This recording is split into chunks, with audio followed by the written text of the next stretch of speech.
கபடி கபடி என்று பாடிக்கொண்டு களத்தில் இறங்கிய கபடி வீரர் மைதானத்திலேயே மயங்கி விழுந்து உயிரிழந்த சம்பவம் பெரும் சோகத்தை ஏற்படுத்தியுள்ளது.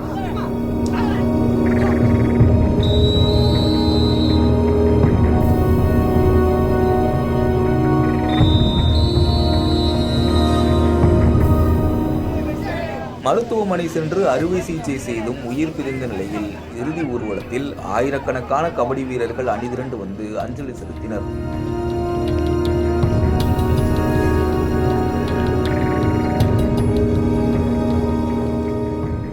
அதிலும் கபடி வீரரின் பின்புலம் குறித்த தகவல்கள் தான் பலரது நெஞ்சையும் உலுக்கியுள்ளது.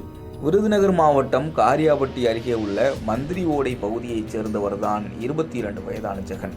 இவரது தந்தை உயிரிழந்து விட்ட நிலையில் தாய் வளர்ப்பில் வளர்ந்த அவர் +2 முடித்து இராணுவம் மற்றும் காவல்துறையில் சேருவதற்காக பயிற்சி பெற்று வந்துள்ளார். மேலும் கபடி போட்டியில் அதிக ஆர்வம் கொண்டிருந்த ஜெகன் அதில் சிறந்த வீரராகவும் திகழ்ந்து வந்துள்ளார். சிறுவயதிலிருந்தே இந்த விளையாட்டில் கொண்ட ஆர்வத்தால் களத்தில் இறங்கும் போதெல்லாம் எதிரணியினரின் வயிற்றில் புலியை கரைத்து வந்துள்ளார் ஜெகன். இந்நிலையில் மதுரை மாவட்டம் பொய்கரைப்பட்டியில் கடந்த வாரம் ஞாயிற்றுக்கிழமை அன்று கபடி போட்டி நடைபெற்றது. இதில் இடையப்பட்டி 7 மவுண்டைன் கபடி அணி சார்பாக விளையாடச் சென்ற ஜெகன் கபடி கபடி என்று பாடிக்கொண்டே களத்தில் இறங்கியுள்ளார். அப்போது அவரை மடக்கி பிடித்த வீரர்கள் அவரை தூக்கி எறிந்தனர்.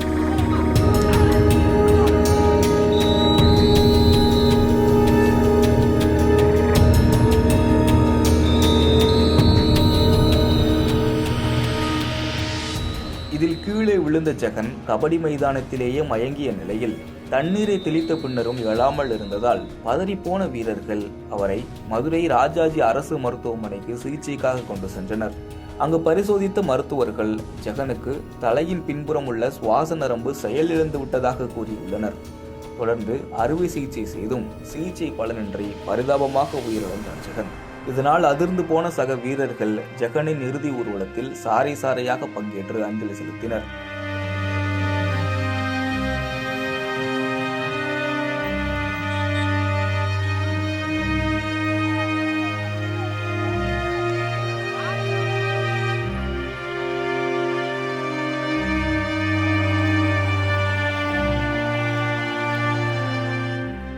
மந்திர ஓடை மயானத்தில் இறுதி சடங்கு நடைபெற்ற நிலையில் அவர் வென்ற கோப்பையை வைத்து உடல் தகனம் செய்யப்பட்டது.